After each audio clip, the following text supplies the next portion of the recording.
Lebanon की तरफ से इजराइल पर हमला हुआ है। हिजबुल्लाह ने 6 एंटी टैंक मिसाइलें दागी हैं। इजराइल के जरीत शहर में मिसाइल से हमला किया गया है। तो देखिए किस तरह से इजराइल के जरीत शहर में मिसाइल से हमला किया गया। एक और बड़ी खबर आपको बता दें, दूसरी एक्सप्लोसिव ब्रेकिंग न्यूज ये है कि हिजबुल्लाह पर इजराइल का जवाबी हमला भी देखने को मिला है। हमले में हिजबुल्लाह के कई ठिकानों को तबाह कर दिया गया है। इजराइल का अटैक हेलीकॉप्टर से हुआ है, हेलीकॉप्टर से हमला किया गया है। इसके बाद तीसरी एक्सप्लोसिव बड़ी खबर आपको बताएं, हमले के साथ साथ हिजबुल्लाह पर नजर रखी जा रही है। दक्षिणी लेबनान की निगरानी कर रहा है इजराइल, जासूसी विमान से हिजबुल्लाह पर नजर रखी जा रही है।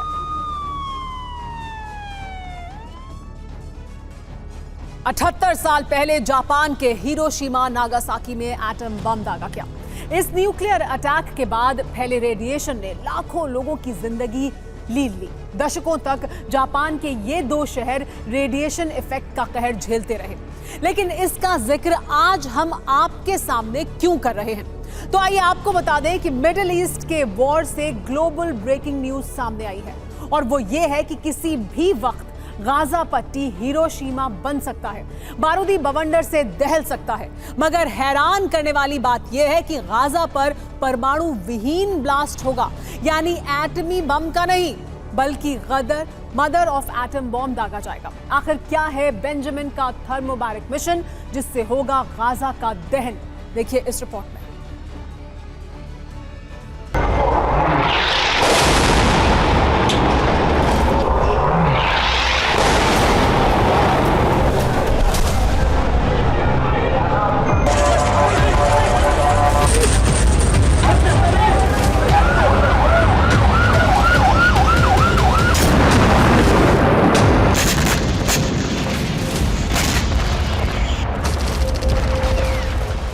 बीते 13 दिनों से गाजा में जो बारूदी कोहराम मचा है वो तो महज एक छोटा सा ट्रेलर है।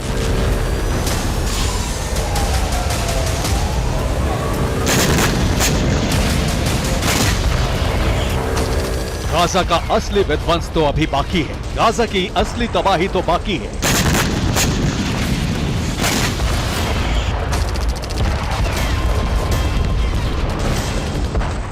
दुनिया के नक्शे से गाजा पट्टी का वजूद मिटना अभी बाकी है।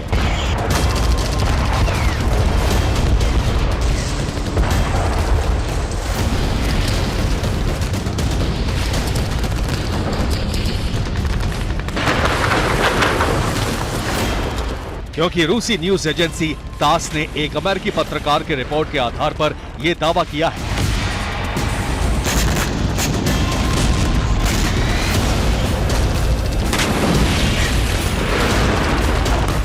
गाजा विनाश से जुड़ा दावा नंबर 1, गाजा पट्टी में 78 साल पहले जैसी तबाही मचेगी।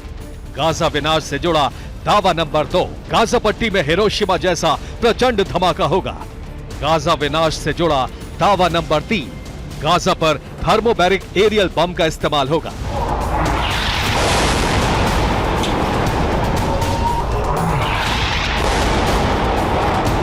मतलब ये कि 365 स्क्वायर किलोमीटर में फैली गाजा पट्टी पर भले ही एटमी प्रहार ना हो, मगर तबाही, भयावह मंजर और बारूदी बवंडर ठीक परमाणु हमले जैसा होगा।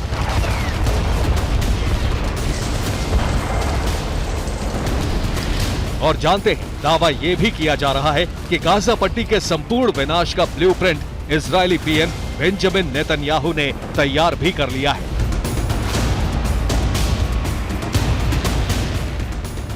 वो ये कि गाजा पर MOAB से हमला हो सकता है। MOAB मतलब मदर ऑफ ऑल बॉम्ब, जो कि अमेरिका का थर्मोबैरिक बम है।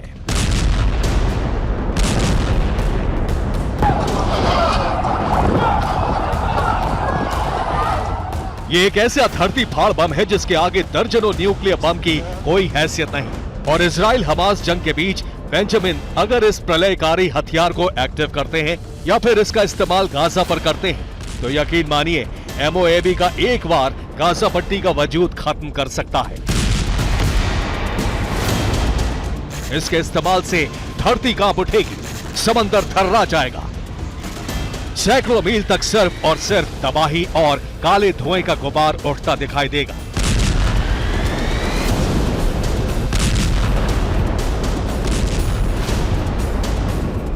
क्योंकि अमेरिका का MOAB एक थर्मोबैरिक ग्रेविटी बम है जिसका नाम है GBU-43B।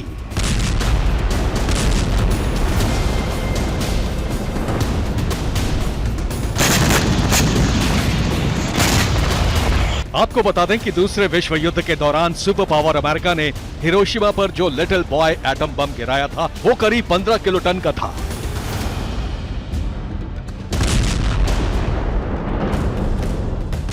और आपको बता दें कि ताकत और विनाश के मामले में अमेरिका का mother of all bomb GBU-43B कई गुना ज्यादा है। जी हां, GBU-43 बम का कुल वजन 9800 किलो तक है। ये विनाशक 30 फीट लंबा और इसका व्यास 41 इंच है। GBU-43B की कुल ताकत 11 मेगाटन तक है।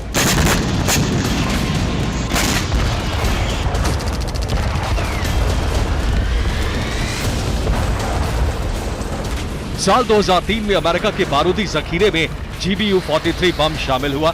इस बम की करीब 15 यूनिट तैयार की गई। दावा ये किया जा रहा है कि इजराइल की सैन्य मदद के लिए अमेरिका ने MOAB की खेप तेल अवीव भेजी है।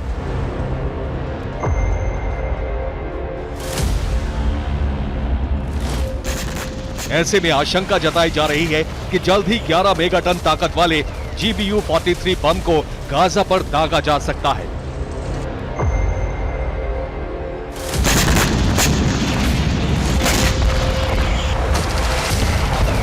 दरअसल बाइडेन का इजरायल दौरा खत्म होने के साथ ही गाजा पट्टी पर IDF की तरफ से ताबड़तोड़ हमले किए जा रहे हैं।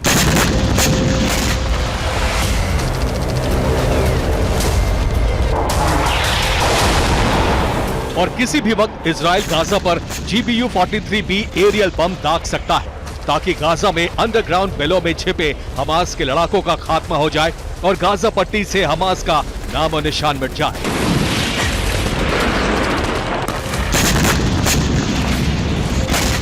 वहीं दावा यह भी किया जा रहा है कि इजरायली PM नेतन्याहू ने गाजा को लेकर जो ब्लूप्रिंट तैयार किया है और दूसरा प्लान है गाजा के एक बड़े हिस्से पर कब्जे की तैयारी।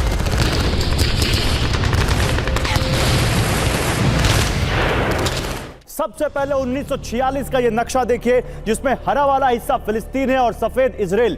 ये आपको पता चलेगा कि 1946 में क्या स्थिति थी, 1947 में फिर क्या स्थिति हुई, ये आप देख सकते हैं। 1947 पे किस तरह से इजराइल का दायरा बढ़ा है। उसके बाद 1967 में जब इजराइल बहुत ज्यादा बढ़ गया, उसके बाद क्या यहां पर स्थिति होती है। सफेद रंग का हिस्सा इजराइल, हरा फिलिस्तीन, वेस्ट बैंक और गाजा को आप देखिए। और फिर 2012 में तमाम उथल पुथल के बाद जो तस्वीर सामने आती है इस नक्शे की, उसमें वेस्ट बैंक में भी आप वो सफेद सफेद डॉट देख पा रहे हैं, गाजा को देख पा रहे हैं, लेकिन जो सफेद रंग का जो हिस्सा है, कैसे ये इजराइल लगातार बढ़ा है आप इसको देख सकते हैं। इसीलिए हम ये सवाल पूछ रहे हैं 2023 में क्या इजराइल का नक्शा बदल जाएगा और जो नॉर्थ गाजा है, जो ऊपरी हिस्सा है गाजा का, क्या वहां पर भी इजराइल का कब्जा हो जाएगा।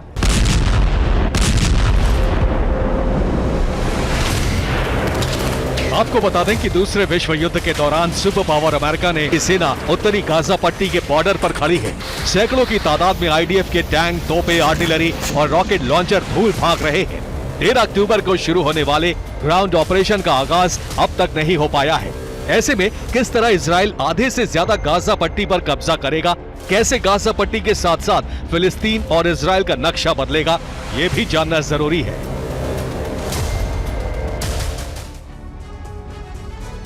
ये बात किसी से छिपी नहीं है कि 6 दिन बीत जाने के बाद भी इजराइल का ग्राउंड ऑपरेशन ठप है।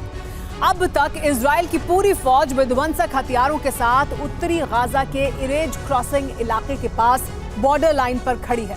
लेकिन आशंका ये जताई जा रही है कि आने वाले चंद दिनों में नॉर्थ गाजा से सेंट्रल गाजा तक जबरदस्त आसमानी हमले होंगे, भीषण बमबारी होगी, जिसके बाद IDF की स्पेशल यूनिट ग्राउंड ऑपरेशन का आगाज करते हुए इरेज क्रॉसिंग से आगे की तरफ मूव करेगी। जमीनी आक्रमण के दौरान IDF की स्पेशल यूनिट इरेज क्रॉसिंग से गाजा सिटी तक इलाके में न सिर्फ कूच करेगी बल्कि पूरे इलाके पर कंट्रोल भी करेगी। इसके बाद वाया गाजा सिटी इजरायली सेना वादी गाजा तक अपने ग्राउंड ऑपरेशन को अंजाम देगी। इसका मतलब यह कि इरेज क्रॉसिंग से लेकर वादी गाजा तक का इलाका पूरी तरह से इजरायली सेना के कब्जे में हो जाएगा।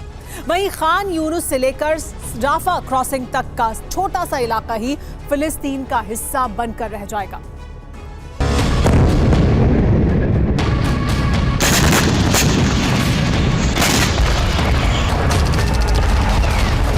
मतलब ये कि गाजा के बड़े इलाके पर कब्जे के साथ ही इजराइल जंग में बढ़त बना लेगा, और ये संभावना हवाई इसलिए भी नहीं कही जा सकती क्योंकि इरेज क्रॉसिंग से लेकर वादी गाजा तक के इलाके को खाली करने की वार्निंग इजराइल पहले ही दे चुका है।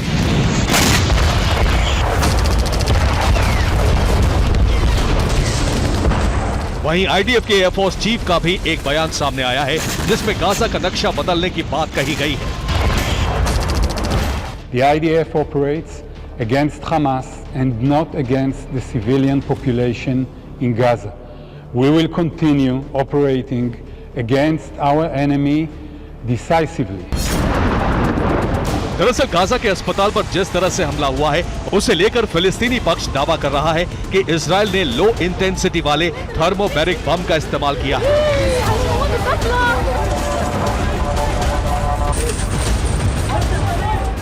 अगर इस दावे में जरा सी भी सच्चाई है तो मुमकिन है कि गाजा को फिर से दहलाने के लिए इस बार इजराइल अमेरिकी MOAB यानी मदर ऑफ ऑल बॉम्ब का भी इस्तेमाल कर सकता है ताकि जल्द से जल्द गाजा के आधे से ज्यादा हिस्से पर कंट्रोल कर सके।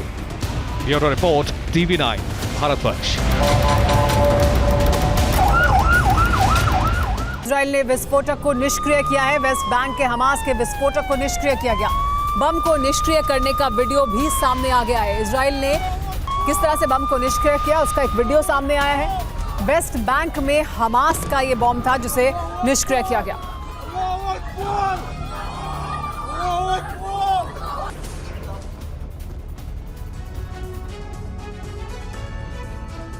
इजराइल अभी हमास से जंग लड़ रहा है, लेकिन इससे भी बड़ा खतरा इजराइल पर मंडरा रहा है। यह खतरा है अरब में चलने वाले मिलिटेंट ग्रुप का। इन नॉन स्टेट एक्टर्स को इजराइल पर हमले के लिए एकजुट कर लिया गया है। इजराइल लेबनान बॉर्डर पर युद्ध जैसे हालात बने हुए हैं। लेबनान से हिजबुल्लाह मिलिटेंट ग्रुप इजराइल पर हमले कर रहा है और सीरिया में गोलान हाइट्स के नजदीक अलग अलग देशों के लड़ाके जमा हो रहे हैं।